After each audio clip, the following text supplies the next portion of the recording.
CMR shopping mall ఆడి శ్రావణం అతిపెద్ద KG sale up to 61% offer 1+1 combo offer. So ఇప్పుడే shopping చేయండి.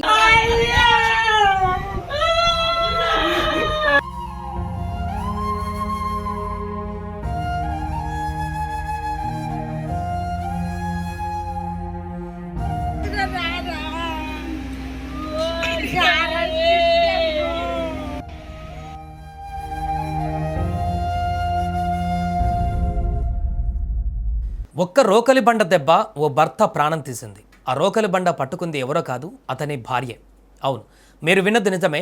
రిటైర్మెంట్ డబ్బులు ఆస్తి కోసం భర్తతో గొడవపడిన భార్య చివరకు కట్టుకున్న భర్తని దారుణంగా కొట్టి చంపేసింది. రిటైర్మెంట్కు వెళ్లవలసిన భర్త డబ్బులు చేతికి రాకముందే ప్రాణాలు కోల్పోయాడు. సిద్దిపేట జిల్లా ఉస్నాబాద్లో జరిగిన ఈ ఘటన ఇప్పుడు తీవ్ర కలకలం రేపుతోంది. సిద్దిపేట జిల్లా ఉస్నాబాద్ పట్టణంలోని హనుమాన్ నగర్లో ఈ దారుణ ఘటన చోటు చేసుకుంది. స్థానికంగా నివసించే వెంకటేశం, రాజామణి భార్యాభర్తలు. వెంకటేశం ఆసిఫాబాద్లో కమర్షియల్ ట్యాక్స్ ఆఫీసర్గా పనిచేస్తున్నారు. ఆయన భార్య రాజామణి ఏఎన్ఎంగా విధులు నిర్వహిస్తున్నారు. అయితే వెంకటేశం ఈ నెలలో రిటైర్ కావాల్సి ఉంది.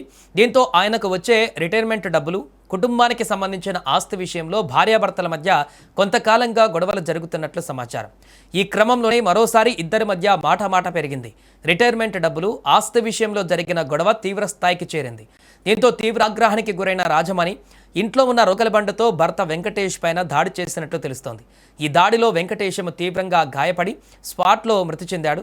రిటైర్మెంట్ డబ్బుల కోసం మొదలైన వివాదం చివరికి భర్త ప్రాణాలు పోయేంత వరకు వెళ్లడం స్థానికంగా ఇప్పుడు తీవ్ర కలకలం రేపింది. ఈ ఘటనపైన సమాచారం అందుకున్నటువంటి పోలీసులు వెంటనే సంఘటనా స్థలానికి చేరుకున్నారు. పరిస్థితిని పరిశీలించిన పోలీసులు రాజామణిని అదుపులోకి తీసుకున్నారు. ఈ ఘటనపైన కేసు నమోదు చేసి దర్యాప్తు చేస్తున్నారు. అసలు దంపతుల మధ్య ఆస్తి, రిటైర్మెంట్ డబ్బుల విషయం ఎంతకాలంగా వివాదంలో ఉంది, దాడి ఎలా జరిగింది, ఘటనకు సంబంధించిన మరిన్ని వివరాలను ఇప్పుడు పోలీసులు దర్యాప్తులో వెల్లడించాల్సి ఉంది.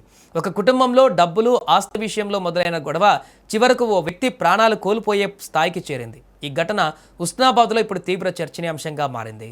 నాకు కొంత అప్పు ఉన్నది, డబ్బులు కావాలి, తర్వాత ఇల్లు పైన రూమ్ వేయాలి, మరమ్మతు చేయాలి అని చెప్పి అంటే పెద్ద మనుషులు ఇప్పుడు ఇద్దరే వచ్చిండ్రు కదా, వీళ్ళు వచ్చే వారం ఆదివారం మాట్లాడదంతి అని చెప్పి ఆయన అన్నాడు.